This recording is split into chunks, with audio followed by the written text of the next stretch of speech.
আপনাদের সঙ্গে তো প্রায়ই গল্পের ছলে নিজের জীবনের নানা টুকরো ভাগ করে নিই, তাই না? আজও একখানা না বললে না হয়, কারণ এই যে কটা দিন কাটিয়ে এলাম কিছু ছোট্ট ছোট্ট জীবন্ত প্রাণের সঙ্গে, তা যেন আমার নিজের নিঃশ্বাসকেই নতুন করে ছুঁয়ে দিয়ে গেল। আচ্ছা, আমরা যে সময়টাতে বাস করছি, সময়টা যেমন আমাদের চালিয়ে নিচ্ছে ঠিকই, কিন্তু প্রাণটা যেন কোথাও হারিয়ে যাচ্ছে। আমরা হাঁটছি, হাসছি, খাচ্ছি, কাজ করছি, কিন্তু সেই ভেতরের আহা বলে ওঠার ক্ষমতা, সেই চোখে জল এনে দেওয়া বিস্ময়, সেই খোলামেলা আবেগ, সব কেমন মলিন হয়ে যাচ্ছে সময়ের সঙ্গে সঙ্গে। কাল রাতে জয়া হাসানের একটা ইন্টারভিউ দেখছিলাম। তিনি একটা কথা বললেন, আমরা আজকাল অবাক হতে ভুলে গেছি।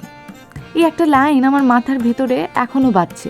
সত্যিই তো, আমরা তো একসময় অবাক হতাম, ওমা শিলাবৃষ্টি পড়ছে, ওমা দেখো নীল প্রজাপতি উঠছে, কত সহজেই মুগ্ধ হতাম আমরা। কিন্তু এখন মনে হলেও বলি না, বললেও হয়তো ভাবি না না, এসব বললে হয়তো লোক আমাকে ইনফ্যান্টাইল ভাববে। ইমেজ রক্ষা করার একটা ব্যাপার এসে গেছে, তাই না? তাই আমরা আর সরল আনন্দে অবাক হই না, হয় না প্রাণীর উচ্ছ্বাস, চোখে জল আসে না।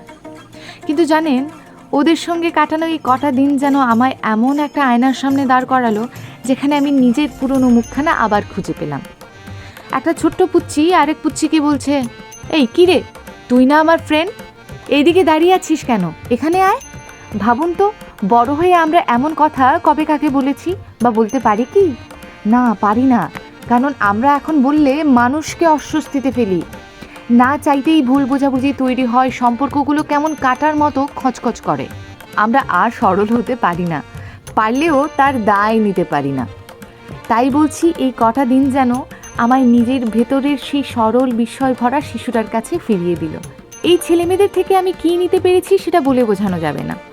ওরা হয়তো বলবে দিদি আমাদের নাচ শিখিয়েছে, গান শিখিয়েছে, যাই হোক, কিন্তু আমি বলবো ওরা আমায় বাঁচতে শিখিয়েছে। আমার বিশ্বাস, আমার প্রাণ, আমার বেঁচে থাকার উপকরণ আমি ওদের থেকে নিয়ে বাড়ি ফিরেছি। আবার কোথাও যদি এমন কোনো দেয়া নেয়ার মঞ্চ তৈরি হয়, আমি আরও খুলে হাসবো, আরও ভালোবাসা নিয়ে আসবো, কথা দিলাম। ততদিন নিজেকে জড়িয়ে রাখবেন যত্নে, ভালো থাকবেন, সুস্থ থাকবেন। ও হ্যাঁ, ছোট ছোট জিনিসই কীভাবে অবাক হওয়া যায় একটু চেষ্টা করবেন। দেখা হবে অন্য কোনো গল্পে। টাটা।